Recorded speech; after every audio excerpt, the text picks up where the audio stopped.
வணக்கம் நண்பர்களே. நம்ம டிஸ்க்ளைமர் எடுத்துக்கிறோம். நம்ம ஆத்தரைஸ்டு அட்வைசரோ, புரோக்கரோ, ரிசர்ச் அனாலிசிஸ்ட்டோ கிடையாது.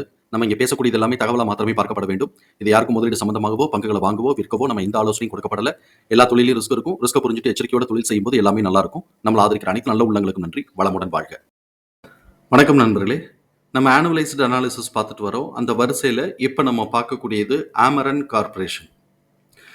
இவனுடைய வேல்யூஷன்ஸ் பார்த்துரலாம். இப்போ வந்து ப்ராஃபிட்டபிலிட்டின்னு பார்த்தோம் அப்படின்னு சொன்னாக்க, ஒரு நார்மல் ஆவரேஜ் ப்ராஃபிட்டபிலிட்டி தான் எடுக்குறாங்க. லிக்விடிட்டிய பொறுத்த வரைக்கும் current ratio and quick ratio 2மே வந்து பிலோ 1 தான் மெயின்டெயின் பண்றாங்க. ஸோ சப்சிக்வென்ட்டா 1க்கு மேல 1.5 யாவது மெயின்டெயின் பண்ணணும். அப்பதான் அடிக்குவேட் லெவல்ன்னு சொல்லணும். ஸோ இப்போ இது adequate level of liquidity ratio maintain பண்ணல. அதே மாரி நமக்கு இங்க சால்வன்சி நம்ம பார்த்தோம் அப்படின்னு சொன்னோம்னாக்க, டெப்ட் டு ஈக்விட்டி 1.55 இருக்கு. இது எபோவ் டாலரன்ஸ். அதுக்கப்புறம் நமக்கு வந்து லாங் எபோவ் டாலரன்ஸ் தான். ஸோ இப்போ இது வந்து புக் வேல்யூல அஃபெக்ட் ஆகும். புக் வேல்யூ எவ்வளோ வச்சிருக்கிறாங்களோ கிட்டத்தட்ட அதுக்கு வந்து ஒரு 50-60% கம்மி பண்ணிடணும். இப்போ ரூ. 40 வச்சிருக்கிறாங்க அப்படின்னு சொன்னா ஒரு 60% நம்ம கம்மி பண்ணினோம் அப்படின்னு சொன்னோம்னா 60 டு கிட்டத்தட்ட ஒரு 60% கம்மி பண்ணோம்னு வச்சுக்கோமே, ரூ. 20 கனெக்ட் பண்ணிக்கணும். அந்த மாதிரி வரும்போது இது எப்படி வேல்யூஷன் இருக்க போகுது அப்படிங்கிறத நம்ம பார்ப்போம். இப்போ இவனுடைய பிஇ பார்த்தோம் அப்படின்னு சொன்னா 22.32. இது எக்ஸ்பென்சிவ் வேல்யூஷன் கிட்டக்க வந்துட்டான். அதே மாதிரி பிபி 2.20 இருக்கு.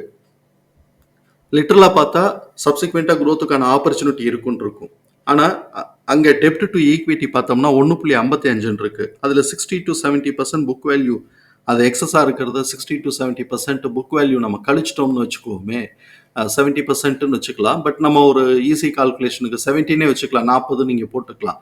கிட்டத்தட்ட நமக்கு 70% நம்ம இங்க கழிச்சிட்டோம் அப்படின்னு சொன்னோம்னாக்க, இது வந்து எக்ஸ்பென்சிவ் வேல்யூஷன் ஆகும். ஏன்னா இந்த 2.2ங்கிறத நம்ம வந்து 70%க்கு நம்ம கன்வெர்ட் பண்ணுவோம். அப்படி கன்வெர்ட் பண்ணோம் அப்படின்னு சொன்னோம்னாக்க, கிட்டத்தட்ட வந்து இது 4, 5 கிட்டத்தட்ட டபுள் ஆயிருது. கிட்டத்தட்ட டபுள் ஒரு 4 கிட்டக்க இருக்குன்னு வச்சுக்கோமே. ஸோ அப்ப அந்த வந்து எக்ஸ்பென்சிவ் வேல்யூஷன் கிட்டக்க வந்துட்டான் அப்படிங்கிறத நம்ம புரிதலுக்குள்ள எடுத்துக்கிறோம். இருந்தாலும் இவன் பாசிட்டிவ் மூவ்மெண்ட் கொடுத்து ரெவென்யூ இன்க்ரீஸ் ஆயிட்டு ஏர்னிங்ஸ் இன்க்ரீஸ் ஆயிட்டு இருக்கு அப்படின்னு சொன்னா ஃபியூச்சர்ல இது எல்லாமே அட்ஜஸ்ட் ஆகிறதுக்கான ஸ்கோப் இருக்குங்கிற பட்சத்துல அட்லீஸ்ட் வந்து ஏற வேண்டிய இடத்துல ரூ. 100 ஏற வேண்டிய இடத்துல ரூ. 50 ஏறியாது கொஞ்சமாவது ஒரு அப்சைட் மூவ்மெண்ட் கிடைக்கும். இப்போ அந்த மாதிரிக்கான வாய்ப்பு என்ன இருக்கு அப்படிங்கிறத பார்ப்போம். இவனுடைய இபிஎஸ் 4 குவார்டருடைய ரிசல்ட் அதை பேஸ் பண்ணி இபிஎஸ் ஓட டிடிஎம் பார்த்தோம்னா 4.43 இருக்கு. இதோடைய ஆவரேஜ் 1.11. இதுதான் நெக்ஸ்ட் குவார்ட்டருக்கான ஆவரேஜ் எஸ்டிமேஷனாக இருக்குது. ஸோ இப்போ இது வந்து எக்ஸிட் ஆக போகிறது 0.98. அதை காட்டிலும் ஒரு 10 பைசா கூட தான் இருக்கான் அப்படிங்கிற வகையில் இது ஒரு இன்க்ரிமெண்டல் ட்ரெண்ட் அப்படின்னு நம்ம எடுத்துக்கலாம்.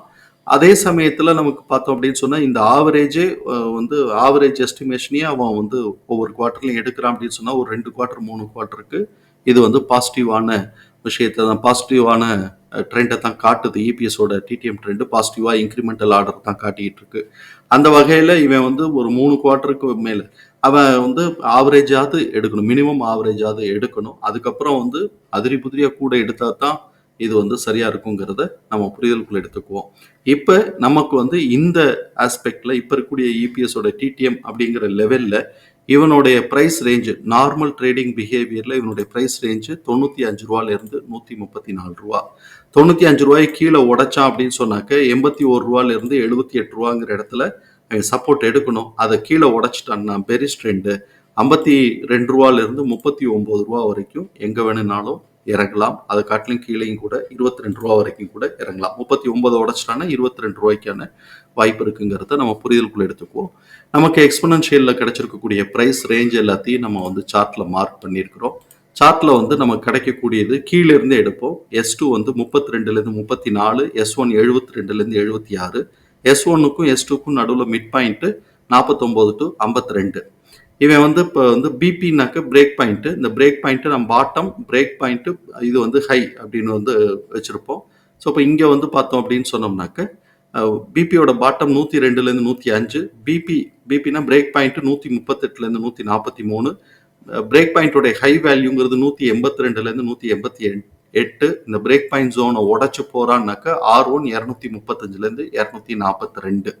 இப்ப இவன் வந்து என்ன பிஹேவியர்ல இருக்கிறான், அப்படியே ஒரு ஸ்டெப் மேல ஏறிட்டு சைட்வேஸ்லயே தான் போயிட்டு இருக்கிறான். இது அப்படியே வந்து ஒரு புல்லிஷ் ட்ரெண்டுக்கு இழுத்து கொண்டு போதா அப்படிங்கிறத நம்ம பார்க்கணும். அப்படி போச்சு அப்படின்னு சொன்னா, இந்த வேல்யூஸ் எல்லாத்தையும் நம்ம ஞாபகம் வச்சுக்கிறது ரொம்ப நல்லது. தகவல் பயனுள்ளதா இருக்கும் நம்புறேன். தகவல் பயனுள்ளதா இருந்ததுன்னா சங்கருக்கு ரொம்ப சந்தோஷம். நம்மள ஆதரிக்கிற அனைத்து நல்ல உள்ளங்களுக்கும் நன்றி. வளமுடன் வாழ்க. நன்றி நண்பர்களே.